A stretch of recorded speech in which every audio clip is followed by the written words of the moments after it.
Hola a todos, bienvenidos a nuestra inmersión de hoy. Inmersión. Sí, nos vamos a sumergir en un ensayo Ah, fascinante sobre la libertad de expresión ajá. en el siglo XXI, Uy, qué tema. ¿verdad? Un tema que está dando mucho que hablar. Mucho. Vamos a explorar cómo ha evolucionado la censura, ¿Cómo ha evolucionado? sí, y las complejidades de la libertad de expresión hoy en día, Ya. usando las ideas de John Stuart Mill como punto de partida. Interesante. El texto es de David Marcos Luján. Luján. Sí, Luján, y se publicó el 6 de enero de 2021. Vale. ¿Y sabéis qué es lo más interesante? ¿Qué? Que no se centra solo en la censura de Estado, No. no, Interesante. sino en cómo la propia sociedad Anda. puede amenazar la libertad de expresión, Eso es un punto muy relevante, ¿verdad? porque a menudo pensamos en la censura como algo que viene de arriba, Claro, del gobierno o de las instituciones. sí, sí. Pero este texto nos hace reflexionar Ajá. sobre cómo la presión social, Ya. la autocensura.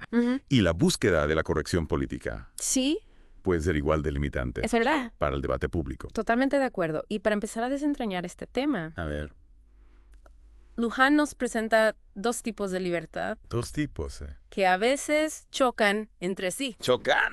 Sí, la libertad negativa y la positiva. La libertad negativa se puede entender como la ausencia de coerción. Ajá. Eres libre de hacer lo que quieras. Madre. Mientras no interfieras en los derechos de los demás, Claro. es como un espacio libre donde puedes moverte sin obstáculos. Y la libertad positiva. Por la libertad positiva se centra en tener los medios Ajá. para alcanzar tus metas. Dale. Es decir, tener acceso a educación, sanidad, recursos económicos. ¿Y ya? Piensa en ello como las herramientas que necesitas para construir la vida que deseas. Lo que me hace pensar, Dime.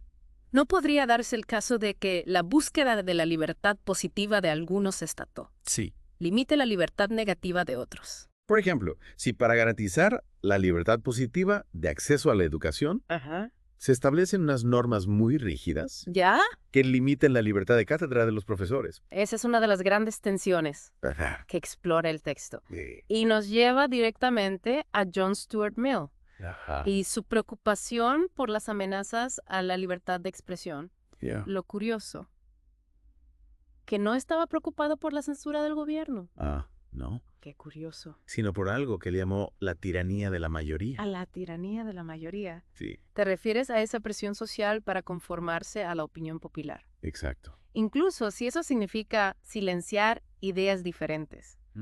Como cuando te encuentras en un grupo donde todos piensan igual Sí, sí. y te da miedo expresar una opinión diferente Ya, claro. por si te rechazan. Exactamente. Ya veo, ya veo. Mill creía que el debate abierto, Ajá, incluso con aquellos que no están de acuerdo contigo, sí. era crucial para alcanzar la verdad.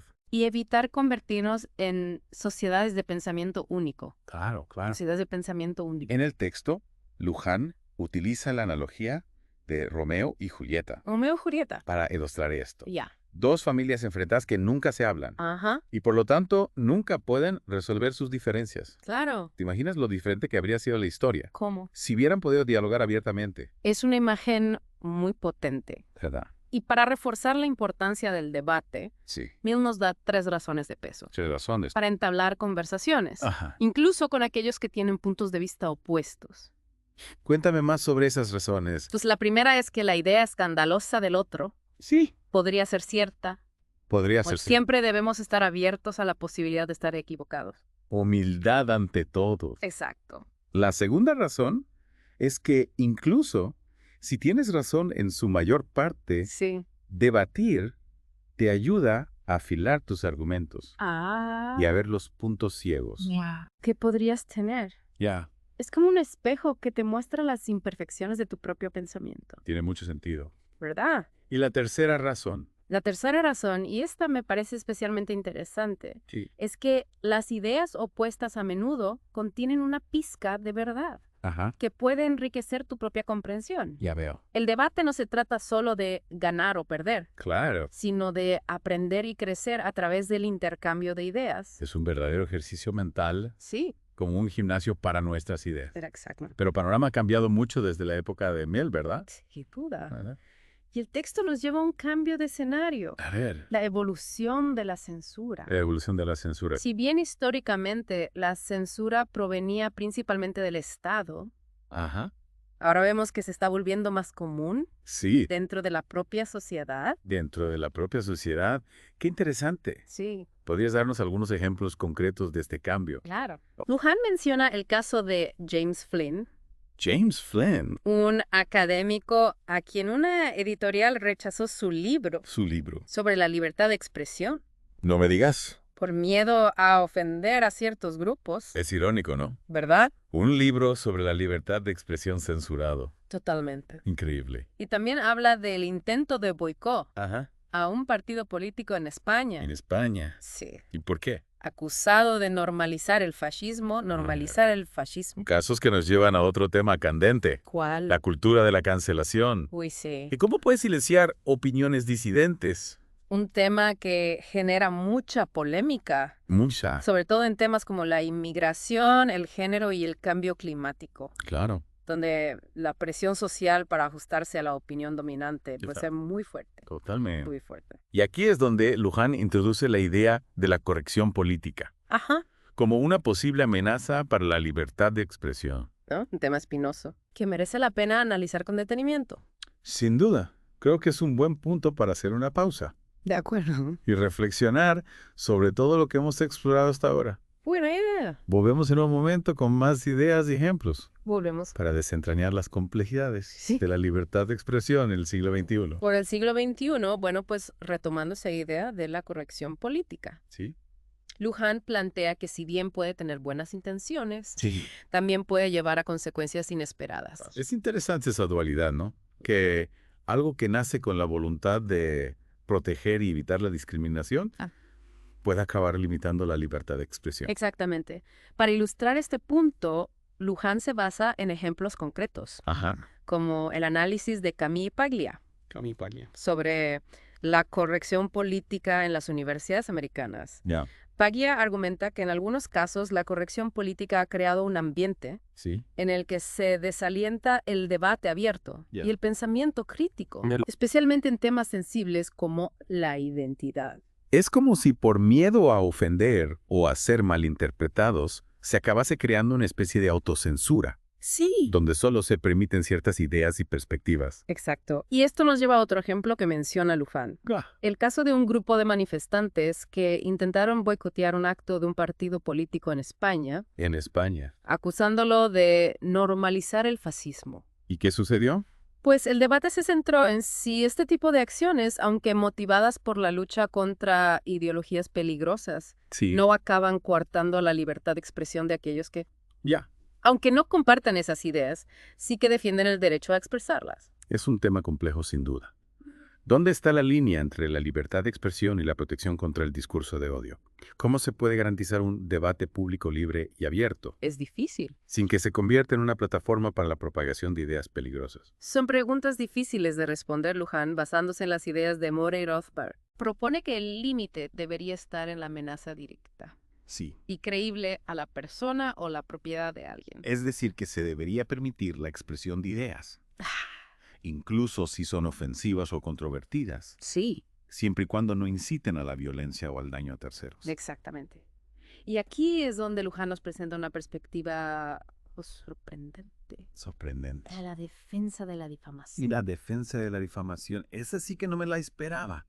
¿Cómo se puede defender algo que causa tanto daño a la reputación de las personas? Basándose en los argumentos de Walter Block, Walter Block. Block parte de la base de que el honor y la reputación son conceptos intangibles. Intangibles. No se pueden poseer o controlar de la misma manera que se posee un objeto material. ¿Quiere decir que no se puede robar la reputación de alguien de la misma manera que se roba un coche? Exactamente.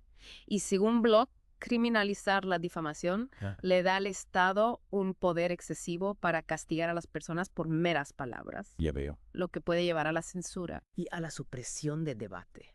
Es un argumento que sin duda da que pensar. Mm. ¿Y qué más dice Block sobre la difamación? Locke va un paso más allá A ver. y argumenta que en un mercado libre de ideas donde se permite la difamación, Sí. en realidad se vuelve más difícil difamar a alguien. Entiendo.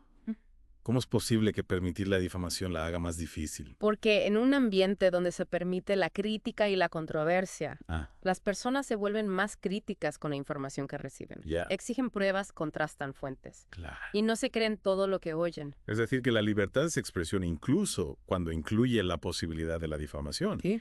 puede llevar a una sociedad más informada Ujú.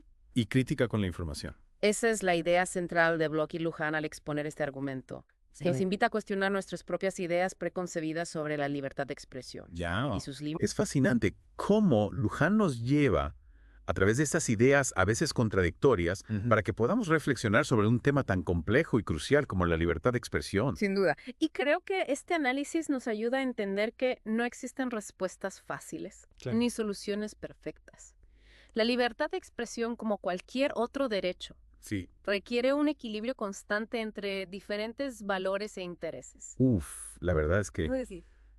este tema de la libertad de expresión Ya. es un auténtico laberinto.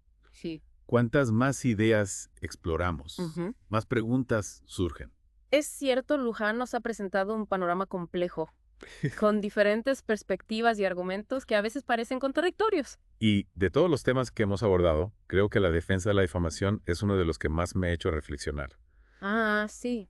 La idea de que en un mercado libre de ideas la difamación se vuelve más difícil, Ajá. porque las personas se vuelven más críticas con la información. Me Yeah. parece fascinante. Es un argumento que desafía nuestras intuiciones. Totalmente. Normalmente asociamos la difamación con el daño a la reputación Claro. y pensamos que para proteger a las personas Sí. debemos limitarla legalmente. Claro, porque si alguien difunde mentiras sobre mí, Claro. puede afectar a mi trabajo, mis relaciones, mi vida en general. Sin duda.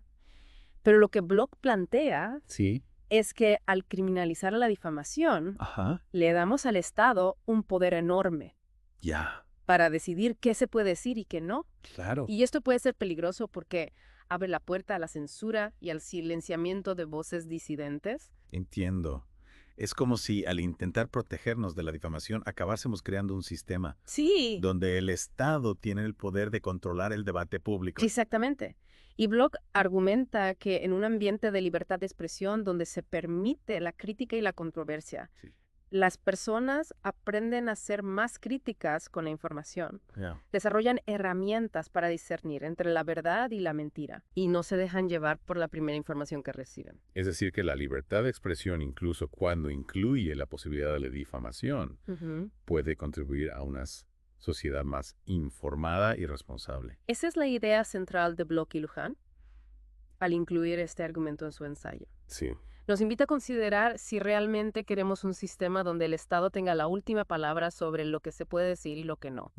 O si preferimos un sistema donde la verdad se filtra a través del debate y la confrontación de ideas. Sin duda, este viaje por las ideas de Luján sobre la libertad de expresión nos ha dejado con mucho en qué pensar. Y con la convicción de que la libertad de expresión es un derecho fundamental, Sí. pero también una responsabilidad. Totalmente. Debemos ejercerla con prudencia respetando a los demás, Claro. pero sin renunciar a nuestro derecho a expresar nuestras opiniones, incluso si son controvertidas o impopulares. Muchas gracias por acompañarnos en esta inmersión A vosotros. en el apasionante mundo de la libertad de expresión. Esperamos que les haya resultado tan estimulante como a nosotros Desde luego. y que les haya dejado con ganas de seguir explorando este tema tan crucial para el futuro de nuestras sociedades. Sin duda. Hasta la próxima.